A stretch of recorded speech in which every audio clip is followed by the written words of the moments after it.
Hello guys, good morning. আজকে আমি এত খুশি কেন জানো? কারণ আজকে আমার পরীক্ষা শেষ। এই দিনটার অপেক্ষা বোধহয় আমি 3-4 সপ্তাহ ধরে করছিলাম। যেদিন আমি শুধু বদমাইশি করে যাব, দুষ্টুমি করে যাব, আর আমার বাবা মা দেখবে আর বলবে, আচ্ছা ঠিক আছে, আজকে তোর পরীক্ষা শেষ হয়ে যায়, তুই যা ইচ্ছা কর। না না, এরকমটা হবে না। আমার বাবা মা এতটাও ভালো না। আর আমরা এইখানে দাঁড়িয়েছিলাম, আমাদেরকে ওপরে ঢুকতে দিচ্ছিল না, রোদে গরমে ঘেমে এসে আর এখানে দাঁড়িয়ে আছি, ফ্যানও নেই একটা। তারপর অনেক কষ্ট করে রুমে গেলাম।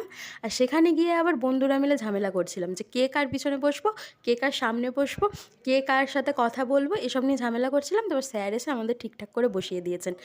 তারপর এই যে আমি নাচতে নাচতে বাড়ি যাচ্ছি। খুব খুশি ছিলাম আজকে, ইচ্ছে করছিল যে নাচতে আরম্ভ করে দিই। আর এত বরফ গোলা জল খেয়েছি কালকে, মানে পরীক্ষা শেষ হওয়ার এক্সাইটমেন্ট আর ধরে রাখতে পারিনি। আজকে গলাটাই বসে গেছে। আর এই যে ওভারব্রিজের নিচে না একটা ছোট্ট বাজার বসে, ওপর থেকে দেখতে বাজারটা এত সুন্দর লাগে। আর স্টেশনটা না